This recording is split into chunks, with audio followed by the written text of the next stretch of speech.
standards for financial reporting and risk-based capital, and what kind of examinations are done, what kind of resources you have to have, and so forth. States are examined every 5 years. We actually send a team of examiners in. They go into the state, they look at the laws and regulations, and then they look at files. They see how companies have been examined, how companies have been analyzed. Were problems identified? If those problems were identified, were they reported to supervisors? What did the supervisors do with the information? One part of that is a requirement that if a problem is identified with a company, the state has to notify the other states in which the company does business. So, and then this is checked to make sure that you're telling other people when you've identified a problem. So that fact that we have this requirement to tell other people when there's a problem, and that is then followed up on, I think, to make sure it's happening, is something that gives people a certain amount of confidence.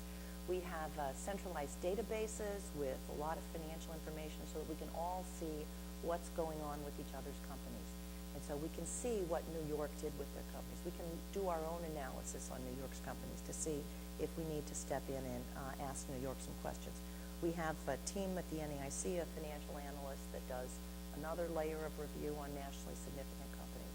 And then we have a process that called the Financial Analysis Working Group, where if a troubled company is identified, or potentially troubled company, if we see a company that has any issues, either because another state has reported it to us, or maybe the central staff at the NAIC has identified it, it goes to a peer review, through a peer review process, where we take the top financial regulators, people who've had lots and lots of experience, and we call in the domestic regulator, the home state regulator, and we say, tell us about this company, what you're doing, what kind of information you're getting.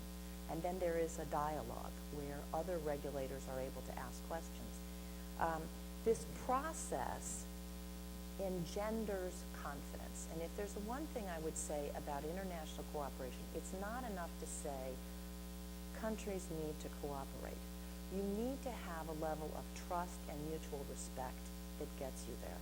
And you get to that trust and mutual respect by having open information sharing, where you know you're being told the dirty laundry, and you have confidence that you can tell others your dirty laundry, and they are going to work with you to solve it instead of hold it against you. And that's really a cultural thing that has to be built by having relationships, but then also having a level of confidence that you really are seeing what's going on and you can trust these people. So the peer review process, the fact that we know we're getting information, the fact that we are involved in together handling troubled companies, I think that's all very important. And it goes to, if I were to sort of summarize our system, it's trust. We trust each other. We work together. But trust but verify, that old mantra, trust but verify. We have the ability to kind of verify what these other states are doing. And that helps to deal with the challenge that we always have to be cognizant of. When the crisis hits, there is a tendency for regulators to kind of go into their bunker and protect their markets and their companies. And we need to build a system where we can get past that, where we can trust that we're all going to work together to resolve problems. And I guess I'll stop there. Did I use more than my 5 minutes? I think she's going to give some of her time. Did I use?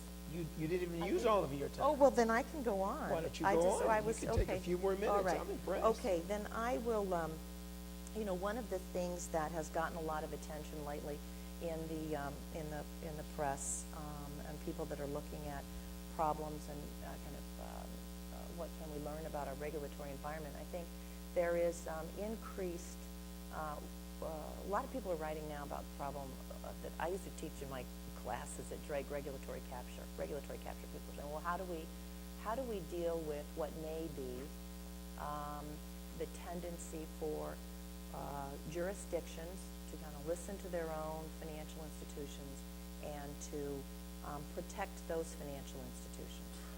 And particularly when you get into a troubled environment, then you're not just dealing with protecting your own institutions, but you're also dealing with protecting your taxpayers and looking at the impact on your own jurisdiction. And that's part of what's driving the movement toward ring fencing and kind of protectionism. And so again, if I were to say, what do we need to have in the global arena, it's not enough to just say, let's work together. We need to say, let's work together in a way where we can have confidence that we aren't just giving away the keys to a home state regulator, that there's some oversight, some safeguards, some commitment to share the dirty laundry and for the receivers of the dirty laundry to make sure that we are safeguarding that information and working in a collaborative and cooperative way. Okay. Thank you. Yep. Sophia. Thanks. Well, first of all, let me just say I'm very pleased to be here in Washington, and I'm honored to be part of this very distinguished panel. What I wanted to do was discuss some of the key reforms in financial services that have featured prominently in the G20 summits, starting in Washington, London in April, and most recently Pittsburgh. The central lesson of this crisis is clearly that we have to improve the resilience of our financial system. And Canada's financial system has been very resilient through this crisis. And Canada, I think this has given Canada the opportunity to play a leading role in the dialogue around strengthening the financial system. There haven't been any bailouts of financial institutions through this crisis in Canada, and the World Economic Forum has now rated Canada's financial system the soundest in the world 2 years running. At the G20, Canada delivered a very straightforward message. Sound regulation starts at home. Every country needs to get this right in their own jurisdiction, because what we've learned from this crisis is that when a country doesn't, we all pay the price. We need to strengthen international standards, and we all need to open up our financial systems to international review and assessment. You use the words trust but verify. That's the idea. What we don't need is we don't need grand schemes for a global regulator. And I think the Canadian experience shows that while the causes of this crisis are complex, when you get some basic things right, like higher standards, strong regulatory coordination, and you combine this with sound implementation on the ground, it does really make a difference. As part of the G20 process, I had the honor of co-chairing the working group charged with developing recommendations around enhancing sound regulation and strengthening transparency.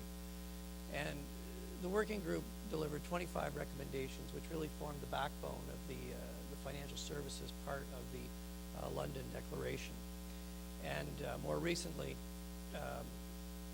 we've just been to Pittsburgh a couple weeks ago, and this has been further elaborated. And so what I thought I'd do is just take you through some of the key ones from my perspective, particularly the ones that are most related to insurance.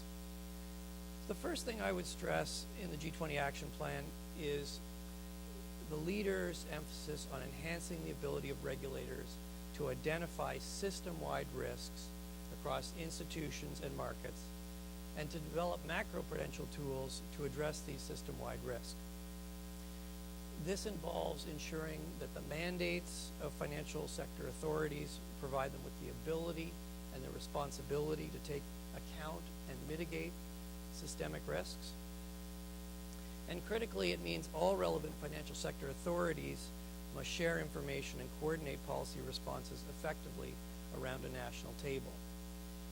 Canada has a history of effective coordination and information sharing between our financial sector authorities. Most of our large financial institutions, and this includes both deposit-taking institutions and life insurance companies, are supervised by one federal prudential regulator. And there's a coordinating committee known as the Financial Institution Supervisory Committee that brings together the Prudential Regulator, the Department of Finance, the Bank of Canada, the Deposit Insurance Corporation, and the Consumer Protection Agency. And this committee effectively shares information and analysis both across institutions in the system. Now, sharing information across the financial system is the first step to strengthening system-wide regulation. The second part is to develop macroprudential tools to address systemic vulnerabilities. And there's certainly more work to be done here. And in the insurance